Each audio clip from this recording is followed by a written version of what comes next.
This is 51st Dates, and I'm your host, Jolie Moore. They say that hindsight is 2020.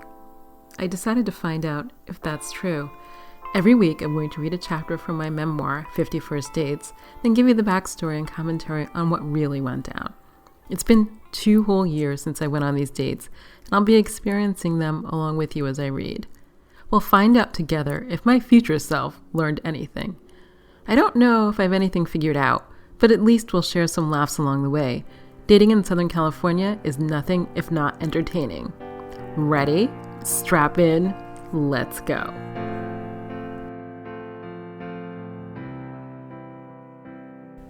Welcome to 51st Dates. This is your host, Jolie Moore.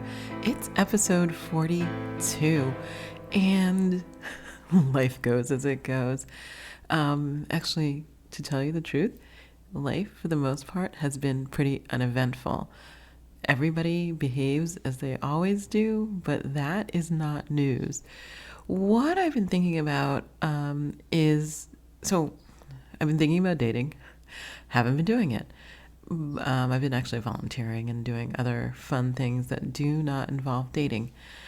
But one of the things that is going to be necessary in order to date again is that I'm going to have to put together a new dating profile. So I've been working on it for many months. I'm going to tell you, I could write a book faster than I could do this.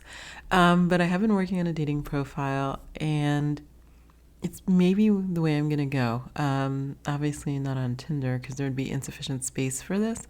So maybe on OkCupid. I haven't decided. I went actually to all the dating app sites and deleted all of my profiles, which will reset them in a sense, which unfortunately means the people who are blocked won't be blocked. But I certainly wouldn't swipe right on any of those people ever again. So that shouldn't be an issue, but algorithmically, I will start with a clean slate and then it can sort me from there. So here's the dating profile. I'm going to read it to you, and you know what? If you're going to DM me, I'd appreciate your thoughts on it. Here we go. Let's get this out of the way. I'm dating with the intention of finding a long-term relationship. My day job and night job is as a genre fiction writer. It's not my side hustle. I'm the single mom of an awesome 11-year-old boy who I want to raise to be an empathetic, worldly, self-sufficient man. About me. 1, I like to travel a lot. 2, I'm out of the country several months of the year. I have a bucket list of destinations I plan to tick off in the next year or so, which would include, if COVID allows, the pyramids of Giza and Machu Picchu. Then, after that, who knows? 3, my best night in the last few months was at a big expat party. People from everywhere in the world, wine, music. 4, I love reading more than writing. I read romance and thrillers and women's fiction. I love nonfiction about almost every topic. In short, I'll read anything. This is a blessing and a curse. I adore podcasts. My favorite is The Honeydew. Broadway is my next best love after my son and writing and reading. Okay, Broadway is my 4th love, but that's high up there. 5, a well-curated museum exhibit is my favorite way to fill a random afternoon. 6, I want to and can't wait to meet someone who shares my sensibility and shows up. So let's talk in full words and sentences. About you. 1, you have some cool friends you've known for more than a few years. 2, you love to talk. Your friends describe you as a great conversationalist. 3, there's something you love as much as I love live theater, something that moves you. 4, you appreciate a good workout a few times a week and appreciate the value of a long walk. 5, you have a spirit of adventure. You try almost anything at the drop of a hat. 6, you're curious about the world and the people who inhabit it. 7, you're secure emotionally and financially. So that's what I'm going with. I think it accurately describes who I am and what I'm looking for. Now, who's going to swipe on that and actually message me? I don't know. But to be frank, when I started in 2019 or whatever, I got like many, many matches a day. Sometimes like, I don't know, 25, sometimes 50. I don't know. And it was a lot of, hey, how are you? You up? You're cute. Inappropriate things, which I will not repeat. But just a lot of messages. And to be frank, it was a lot to sort through. So I think that my preference nowadays would be to have like one or two messages a day. That would be great. It would take way less time. And actually, then maybe I'd have a much better chance of curating the kind of people I would like to actually spend time with. Because to be frank, I wasted way too much time on way too many dates with people that either A, I knew I would never date, or B, I shouldn't have dated. I mean, I really, really shouldn't have. Their behavior was so awful and so red flaggy that I should have spent less time. But you know what? I learned a crap ton of lessons.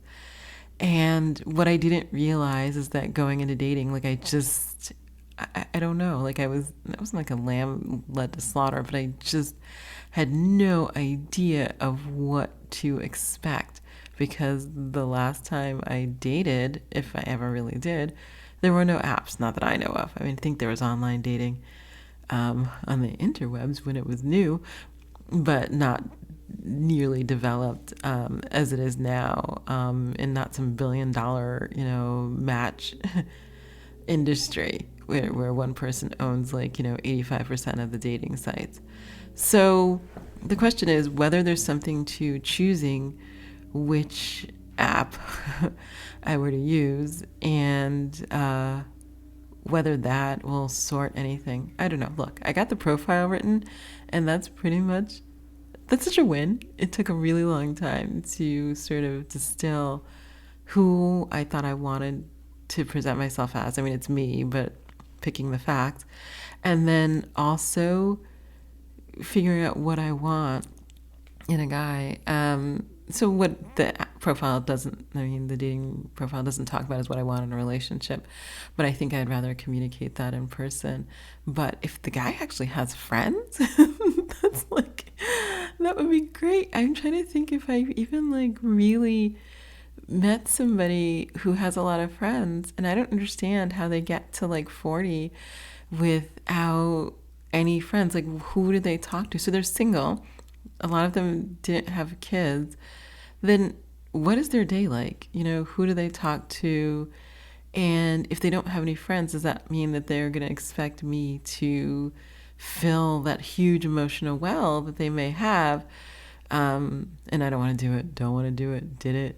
Did it before, don't ever want to do it again. And then would be happy to have me do it, but I really don't want to do all that heavy lifting.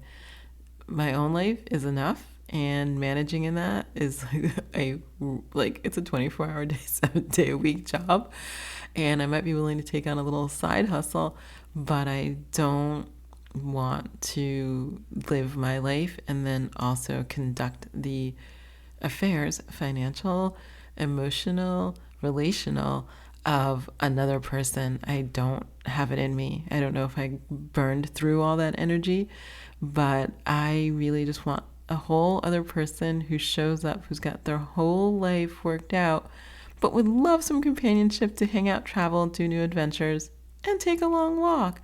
I do love a long walk, although I usually take them by myself so I can work out book problems, and I need one now because I'm stuck in the middle of a book, which is maybe what I should do after this podcast. To be frank, what I'm really going to do is probably troll through the refrigerator like any person. So let's get on to chapter 42.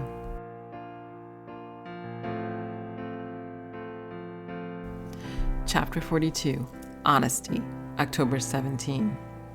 I got a text from the hiker this afternoon. I was busy driving around town picking up random items for a weekend camping trip with my son. It's an annual tradition at his school. More than 100 students and their parents leave our comfortable, climate-controlled homes to drive 3 hours east into the mountains where we'll sleep and eat rough. The kids run wild, the adults will day drink. The hiker, how are you doing today?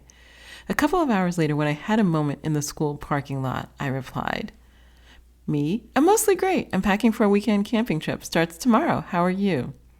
He's not a texter. Something about being 57 has no doubt kept him out of the world of texting. I know that I need to let him off the hook and send him on his way to find his counterpart, but I haven't. This has been my come to Jesus week. I spent a lot of time excavating my craven heart. My conclusion? I'm the asshole. It was humbling to think that I haven't been nice to everyone I've dated, mainly Thunderbolt. He has his own asshole moments, don't get me wrong, but I haven't been kind. In fact, I realize I've been cavalier with his feelings. I don't know what those feelings are because God knows he's pretty awful at expressing them. After I texted the hiker, I took a deep breath and made a decision. I sent this text to Thunderbolt. Me, hey there, I was just thinking about you. Are you in town Sunday night? I'm leaving for a weekend camping trip tomorrow morning, but would love to see you if you're free. It felt more vulnerable to type that than it looks on the screen. And oddly, that's how that ends. I don't know what I was thinking in terms of that break. Probably something monumental happens next. I don't remember, but okay. There's this Reddit called "Am I the Asshole?" which I don't read as often as it would be entertaining. But maybe once a month I poke my head in there, and then people lay out these scenarios. And to be honest, 50% of the time they're the asshole, and 50% of the time you're like, no, that other guy's the asshole. I don't think that I was unkind to Thunderbolt. I think that I wasn't cavalier about his feelings. He didn't have any, right? He was one of those people who I just had behavior mismatch. Okay, look, I don't know if I've said this before, but honestly, I think if you had told me that he was two separate people and they were just like twins and I was being alternately visited by one or the other, I would totally believe it. Because there were basically like two people who I saw. There's this one guy who's like all like schmoopy and I really like you and aren't we great? And the other guy who was like, I'm looking for my cool girl, my manic pixie dream girl, this other girl who's sexy and smart and funny and like has a similar sense of humor to me and is fiercely independent, which he would say to me, not followed by, because he would never say this, but the implication was, but you're not it, because she's going to fall from the sky and then it's going to be true love. And I don't know, like, it's going to be like Cinderella. Maybe like the birds are going to whistle and, clothe me in like, like white glowing robes or something. I don't know. So he would be one of those two people. And I had to sort of reflect that, and I was inconsistent. So he'd come in and be all like, you're the best thing ever. And I'd be like, oh crap, I was waiting for the asshole. And then I'd be at my house or whatever, and I'd be like, okay, so the great guy is coming, and then he'd be the asshole, and he'd be sitting here looking at me as if he wanted to leave, although he drove himself here. So it was always really weird, but I don't know. There's nothing more to describe it. It's just, it was a weird thing that I should not have been involved in. I should have met him the one time, and I should never have texted him again. Unfortunately, I didn't, because he's cute, and when he's not the asshole, I like that guy. But, what is there to do? I assume that the current profile I wrote, and that I'll put up maybe in 2022, would have filtered him out, because while he claims to be looking for a relationship, he got to 45 without having more than one. So I would say it's not a priority. And he would probably look at that and think, oh, that woman wants too much, and swipe on by. But I don't know. I don't know. We matched twice on different apps, so I don't know. But I would like to think that for sure all of these guys, maybe not the hiker, but all of these guys would not even be in the pool, and it would be a completely different pool of other guys. So I don't know. Dating apps, like, part of me, okay, part of me thinks, okay, you got to be on Tinder because everybody's on Tinder, but it's so full. It's actually just too many people. Like, it's literally like just too many people. So the good part about Tinder is that there's a bunch of people. The bad part about Tinder is you wake up with like 100 matches. Like, that's ridiculous. That decision fatigue sets in like 5 in. You're like, oh my God, right? And then I have the friend I've mentioned who was like, you have to do eHarmony. So I'm going to be honest, like maybe 6 months ago, maybe 9 months ago, I sat down and I filled out the whole eHarmony thing. And then all the people they showed me were like these devout Christian men of a certain age who all seemed like they had just had retired from military careers, which I'm going to tell you is in direct contradiction to anybody I would ever date. I don't date people who have guns, who spent any time around guns. I mean, that's like off the table. I wouldn't date a police officer. I probably wouldn't date somebody actively in the military. Like, there's a lot of things where I'm just like, I don't think we have the same core values. Nothing wrong with your values, but like, no. So it was a lot of these kind of people, and it was a lot of people who are just too far away. You know, I like at some point, like I matched with some guy on eHarmony. I was on there for like 3 days, and I was like, "Where are you?" And he was like, "Oh, I'm in, I don't know, Iowa, Utah, Idaho. It doesn't matter." And he's like, "But I fly back and forth a lot," which, you know, is interesting. I mean, there are a lot of people I know who do that. Who want to be out in the mountains of pick your state, and then they fly back to LA to work or whatever. A lot of those people. Interesting idea. I could not fathom what he thought we had in common. And so, yes, I think somebody who is formally well educated is probably a criteria. I'm not willing to travel, 600, 1,000 miles for that. It doesn't really fit within the lifestyle I have. So I think I want somebody local, preferably, to be honest, within 20 miles. I dated a guy after the memoir ended who was, I don't know, like 25 miles.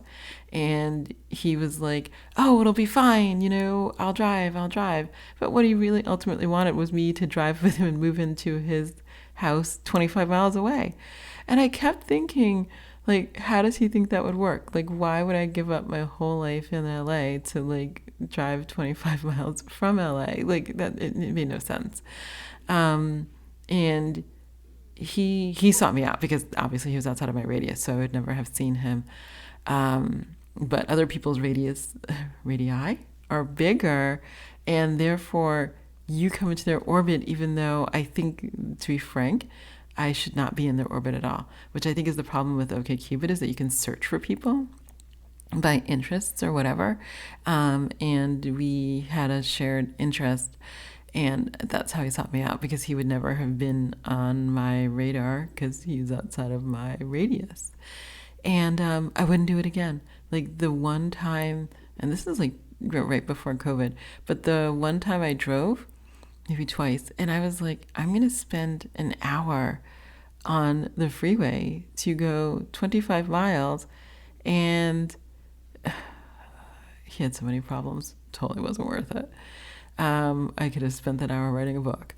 So we will see. I think that 2022 is where I'm at. I need to get through some just life logistics stuff first. And then I think I'm going to travel for the holidays. And then when I come back in January, baby, it's on.